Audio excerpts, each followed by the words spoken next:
Hey, it's that time. Another edition of Unlocked with Fox's Brock Huard. I am Lance Taylor from The Next Round right here on Disrupt the Media. Like, subscribe, give us that thumbs up. It is brought to you now by our friends at Manscaped. Go to manscaped.com, put in that promo code. Our promo code here is Unlocked. Very original, Unlocked. Put in that promo code. They're going to hook you up at Manscaped where they've got products for everything. You've kind of got the high and tight. They can touch you up there. Women in your life, they want you to be manscaped.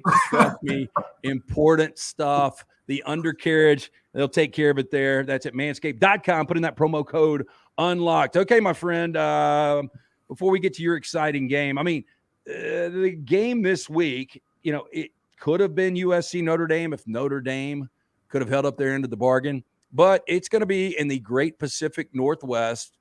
A geographical location I've never been to. I've always wanted to go.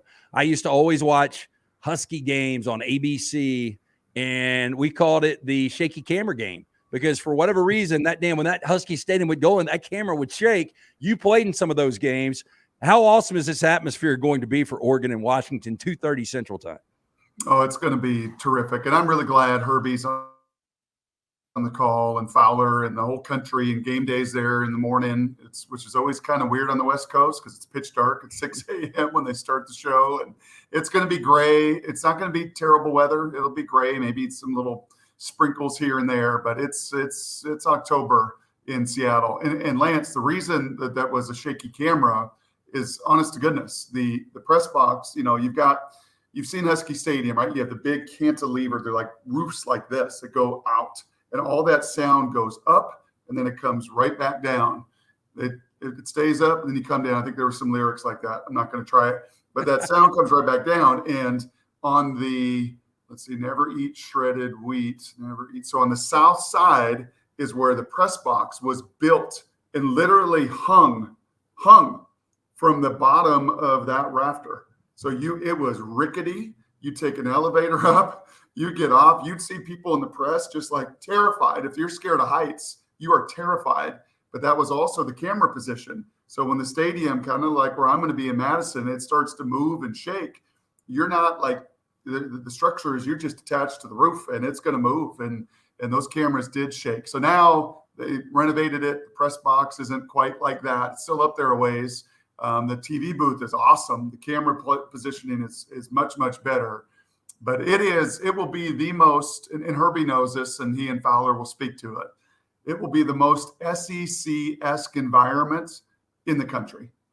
And it's not only the stadium and Kalen DeBoer's biggest game, where, by the way, he's undefeated. And I was at Husky practice today, so we can talk about some of that. He's not lost there at home, 16-2 overall. It will be his biggest game. And the amount of hatred and vitriol is SEC-like. It's the only rivalry on the West Coast. Wazoo, UW, no. Oregon State, no. Anybody SC has, no. I mean, this is the most bitter blood west of the Rocky Mountains. BYU, Utah, the Holy War, has some of that animus. But these two schools and fan bases absolutely can't stand, hate each other. And it's going to be the scene of college football Saturday. I get shamed all the time for bringing everything back to the Rams. We get shamed as a show because everybody that's not an Alabama fan, it gets brought back to Nick Saban, but I'm going to do it right here. Nick Saban, one of these days, is going to retire. I've just got a feeling it's going to be after this year. And my question to you is, or I was going to tell you this and I'll let you roll with it. Whoever sticks to the landing, and this game's ultra important for that, Kalen DeBoer or Dan Lanning, I think if they go 11-1, win a Pac-12, and go to a college football playoff, I think Alabama fan base would be comfortable with either one of those guys. They seem like no-nonsense, very focused, likable coaches that just eat and consume football all of the time. I'm not sure about Kalen. Kalen seems like a West Coast guy. We know Lanning has got roots around here.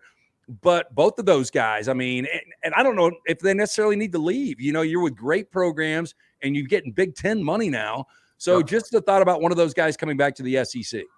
If I had to kind of hedge a bet on the two, it would be the younger one. It'd be Dan Lanning because of what you said. He's got Southern ties. He's been down there. Kalen he is just a genuine salt of the earth dude, Lance. I mean, he is like South Dakota. That's where he was, where he played. And he's got this South Dakota humility and sensibility and South Dakota just kind of soil that runs him. So I think he would be the Big Ten would be more of the calling, right? Like who knows? As crazy as Ohio State is, if Ryan Day loses 2 games or a third straight to Michigan, or you know what I'm saying? I think that there's probably he's coached at Eastern Michigan. He was out there at Southern Illinois. To me, he's much more of the Midwesty, Rust Belty, Big Ten-y, but Atlantic. And some of that pregame fire that you heard before that Colorado game, some of that just Southern blood that just courses through his body, just that. Yeah, there. I could see that. Not that I would endorse that, or if Duck fans are listening to this, like, oh, stop it, there you go again with your hate for the Ducks. Like none of that. But just as a fit, and he's really good, man. He surrounds himself with great people. Those players love him. He's brought an edge and a defensive just grit to Oregon that they needed. And so, yeah, I don't think that's too far-fetched that he would be a very, very, very top candidate.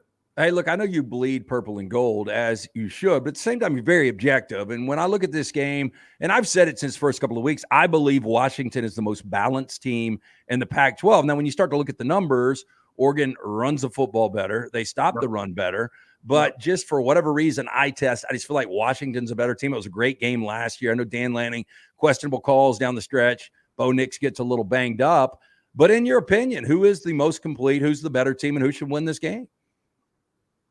Yeah, if this were at Oregon, I'd probably lean Oregon. I think that's what the odds makers are doing, right? Yep. It's a 3-point game. I think that over-under's 65-ish, like 34-31 kind of feel, kind of game that if it's an oddson, I probably favor the Ducks by 3, 70,000 in Husky Stadium for the last time as a rival in the Pac-12. And they've been rivals for a long time out west. They're both moving to the Big Ten, but it's going to be, it just feel different than it does here on the West Coast. So it's going to be loud. It's going to be hostile. I think a couple big keys, Lance, will be Bucky Irving.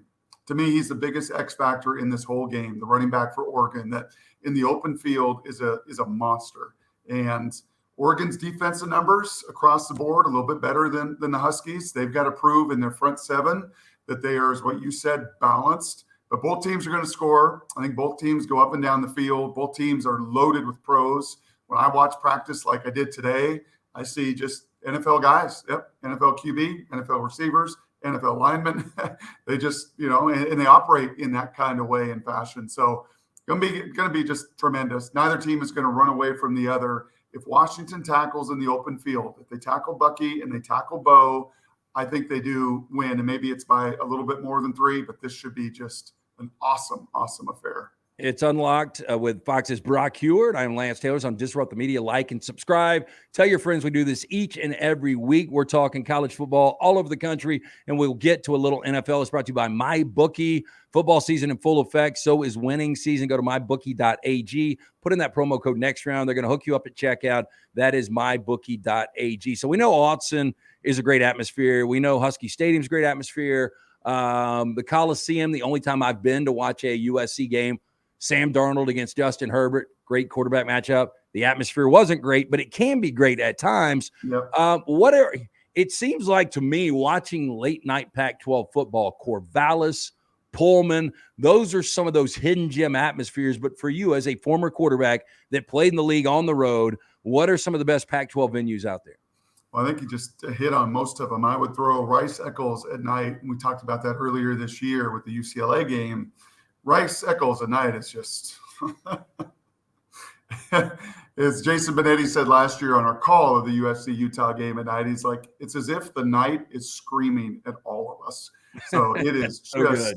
Yeah, man, it was a tremendous call. I mean, what Deion is doing in Colorado, now all of them obviously leave to the Big Ten and Big 12, and all that's left, the remnant, will most likely be Mountain West in Corvallis and Pullman, but they're all pretty special. And as I was telling Kaylin today, man, it is so sad to me that this is the last ride. It's so sad to me that this conference, it is chock full of all of those different environments. And you're right, Pullman and Corvallis at night, conference game, meaningful game is just outrageous, just awesome. It's Buffalo, right? It's Green Bay. It's a small market that just the whole thing reverberates around their football program. So just bummed, man. Just bummed that this is the last time we're going to do it. Herbie was on my radio show in Seattle this morning with me saying the same thing. Like, I just can't believe it. I still can't believe it.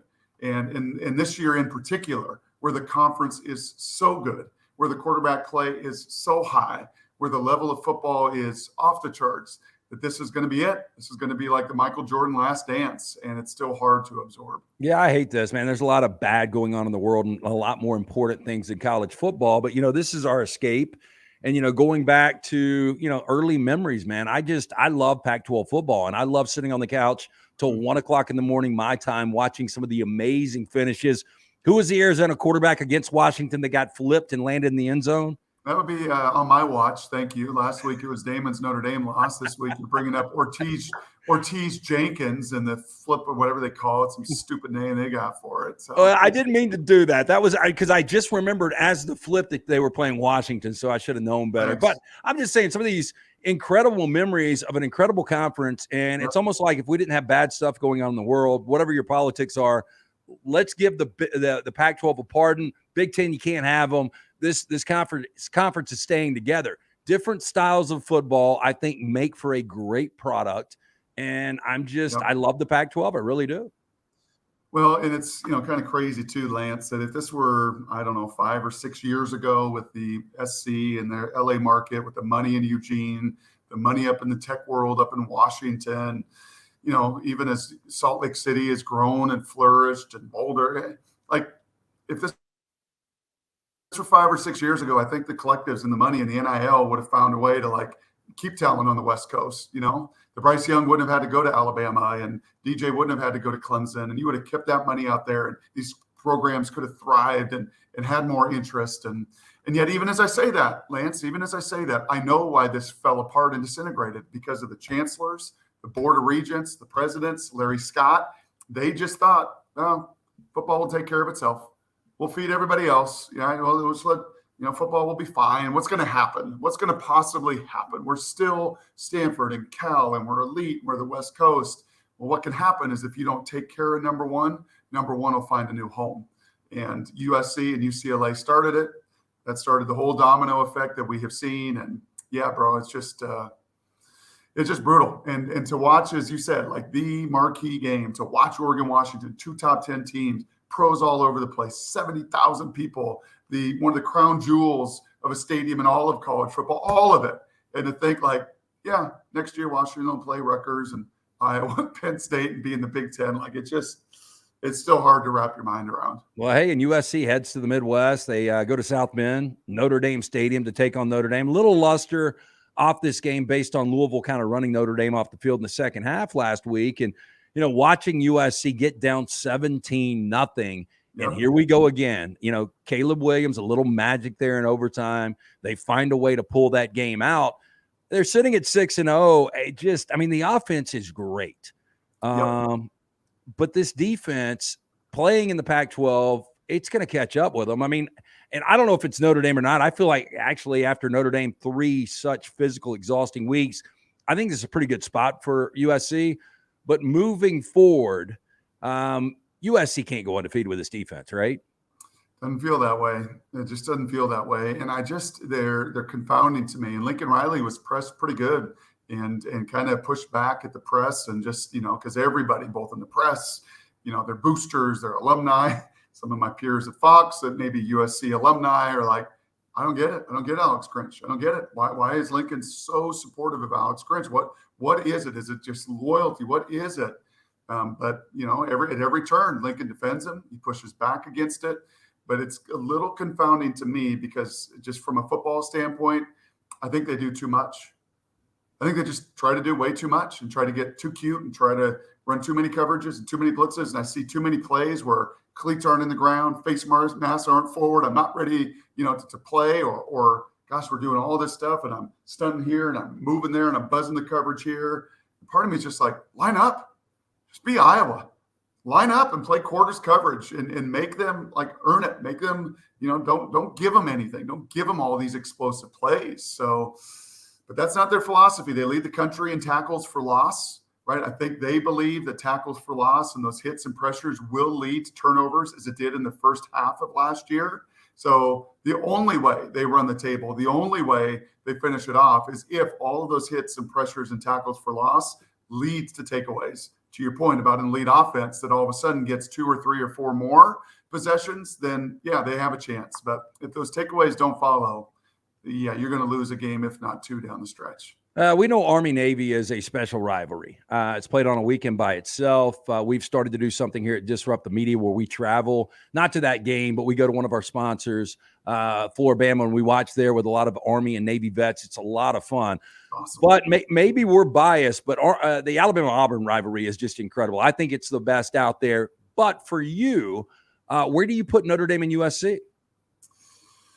Yeah, I don't put it in that regard. I don't put it with the big, obviously, Michigan, Ohio State. I think you could get pretty good debate around the country. Yeah, I'm sure. Iron Bowl or Michigan, Ohio State. I probably put Michigan, Ohio State, just to that point earlier about what you did growing up and sitting in the living room watching that game with my dad, Hall of Fame high school coach out in Washington, my brothers and people. And that one was just always bigger than life and had so many Rose Bowl implications for so many years. So, yeah, Army-Navy is standalone. We love it, certainly over the last 2, 3, 4 years with my son especially. We make time. We have friends that have been in the services. There was a couple years ago, I think it was during COVID, where they had special helmets and different stickers. And one of my neighbors was in the Army, and he was talking to me about, and my son Titus, about all that and just what they all represented. It was just awesome. So good on you guys to do that. And it just hits different. Like that one hits the pride and the patriotism. So many of the others hit the emotion and the passion, whatever side of any of those rivalries you're on. Notre Dame SC feels a little more professional to me. Yeah. Because they're not in a shared conference, because they're not in a shared geography. It almost feels like, I don't know, just a Dallas, Philadelphia, and one of those NFL rivalries that is cool, but by no means corporate. And there certainly is a lot of pageantry and history, but that one just doesn't emotionally hit the same way as those conference rivals do that are geographically closer and just share so much more blood. Yeah, we're going to shift to the NFL. It's Unlocked with Fox's Brock Huard, but I do want to end college football today with you. You're going to be going to a game this week. You're going to be on the call of what plays out like an NFL game. After Matt LaFleur and the Packers lost, by the way, Lance'sLock.com, we had Vegas, 5-unit play this past Monday. He said 17 points should win you some games in the NFL. 17 points might win the game you're at in Madison when Wisconsin hosts Iowa this coming weekend. That's for the Big Ten West, though. I mean, you got 4-1, 5-1. Everybody's talking about these teams aren't that good. I personally think with Braylon Allen, Wisconsin has an opportunity to be good. I don't think you can really do much with that Iowa offense. But what is the number to win this game, you think? 20. Yeah, I think you get to 20. I think that's probably, I don't know. Do you know the total on that, the over-under on that one? Yeah, I dropped to 35.5 today. 35.5. Yeah, the team total for Iowa was 12. It has been a fascinating year for us and our crew this season. A year ago, we were spoiled beyond belief, right? We had USC Utah, the 2-point conversion to win the championship game. We had the TCU walk-off. We had Oregon, Washington. I mean, we just had game after game after game. This year, we're paying for it a little bit this season. But I don't mind that. I really don't. I don't need 42, 45, 42. Give me 20-17. Give me 17-14. The Utah UCLA game we did earlier this year, 14-7. Great. There's some awesome defense. There's some unbelievable collisions. This is what Iowa is, what Iowa isn't. This to me is, okay, what is now Luke Fickell in Wisconsin, right? This is a great measuring stick. When you have Iowa, strengths and weaknesses, okay, boom, we know exactly what they are. Now, what are we? Braylon is just, he's 245 pounds of special. I said today, I think he's the best looking football player in college football. It's just when you look at him in a uniform. Yeah. Yeah. He reminds me of some of Alabama's backs over the years. If you would. Derrick Henry, Bo Scarborough, those guys. Yes. Yep. I mean, he just is, he went there as a linebacker. He's just 245. You're right. If you have a mannequin, at the Dillards, hey, what mannequin do you want? And to represent a football Zero. I want Braylon. Yeah, give me that guy. Yeah. So that's why we work out, man, to look like Braylon. What do you want to do? How do you want your physique? I want to be Braylon. That's right. Now they're kind of choppy on offense. This whole Phil Longo was an interesting hire by Fickle. I'm kind of excited to get there and learn and what went into that. I watch them, and there's pieces that I like. There's a lot of it, Lance, when I judge offenses, like, okay, let me see timing. Let me see spacing. Let me see precision. Like when I watch Oregon and Washington, like, wow, the level of detail. When I watched Kansas last week, I'm like, man, that's awesome. When I watch some of this tape, it's like, what are you trying to do? You're just running into each other. And, the spacing isn't great. And the timing's not great. And the drops are high. And you're not winning. They're one of the worst at contested catches in college football. I think like 33%, which is 115th or something in college football of just one-on-one contested. So it will be the Braylon show. It'll be their big physical group against a big physical group, and 20 probably wins it Saturday. Okay, just a couple in the NFL for you. This AFC North has become fascinating. Deshaun Watson, we don't know when he's going to play again. Pittsburgh pulls the upset over Baltimore this past weekend. Baltimore's offense isn't in sync yet. Just when we think the Bengals are buried, Burrow shows up with Jamar Chase. Yep. Where are you right now? Who is the king of the North? I still have questions about Pittsburgh. I certainly have questions at quarterback in Cleveland. I'm going to still lean into Baltimore. Yeah. And I'm going to lean into Todd Monken is trying to figure out Lamar, and Lamar's trying to figure out the system. And, that is time on task between them. They're going to be much better in the second half than they're going to be the first half. And that's typically how Harbaugh works anyway. He's patient. They build it. They don't play for September. They play for January. And so I still think they're the most complete team. But Lamar and Monken have got to get on the same page because he's not playing efficiently. He's not playing fast, so there's a feeling out process going on there. So I lean there. But Cincinnati, this is a big one, man. Seattle's good. Seattle's pretty balanced. Seattle can play complementary football and get after you and run the ball. And Geno's excellent. And this one's cool for us in the Pacific Northwest to see, hey, man, if Seattle gets this and they get to 4-1, you start to have an argument of Philly, San Fran, Seattle, right? It's Philly, San Fran, and then Detroit. Well, they beat Detroit in Detroit week 2. So this is a big one for the Seahawks. Again, kind of a proving ground game. But to me, it's Baltimore and Cincinnati too. It always comes back to the Rams. Only 3 losses, 2-3 right now. 1 possession to San Francisco, 1 possession at Cincinnati, questionable calls. And then this past weekend, Philadelphia played some of their best football, just methodical drives. With all that said, everybody was like, and we'll end it on this one. And we're very transparent on lanceslock.com. We win more than we lose, but I was all in on Dallas. I said San Francisco, better team. I've got a feeling, though, this is like a Super Bowl for Dallas. We've got to see measuring stick where we are against the physical Philadelphia Eagles, the physical San Francisco 49ers, and they got that ass whipped. I mean, skull drug, not even close. San Francisco, to me, by far best team in football right now. Not close. Yeah, not close. I mean, Philadelphia's undefeated too, so they're there. But, college football has this stat of game control, right? It kind of gives you like game control and how much of the game are they ahead? Are they more efficient? And actually, Washington and Oregon are way off the charts in some of their efficiency numbers. Top 10 in the country, both of them are. So game control, it's not close. San Francisco. I mean, they do it at every level. And you're not supposed to be able to do that, Lance, in the NFL, right? You're supposed to have some place that's got a trade-off. Like if I'm paying all these guys and, I got to go young here, like the Chiefs last year, right? All rookies in the secondary, like there's supposed to be trade-offs. How in the world does San Francisco have the best left tackle in the game? How do they have one of the best tight ends in the game? How do they have one of the best slot receivers, one of the best running backs, 2 of the best D linemen, the best middle linebacker? How do you do that? How are they making that work? And well, the answer is Mr. Irrelevant helps. You could offload Trey Lance and, you've got the last pick in the draft and you're paying him $250,000. How is Brock Huard? And look, his freshman year at Iowa State, I was like, this is a cool story. Like Matt Campbell's got this quarterback that is gutty. He was recruited by Alabama. They didn't think he was really going to play, though.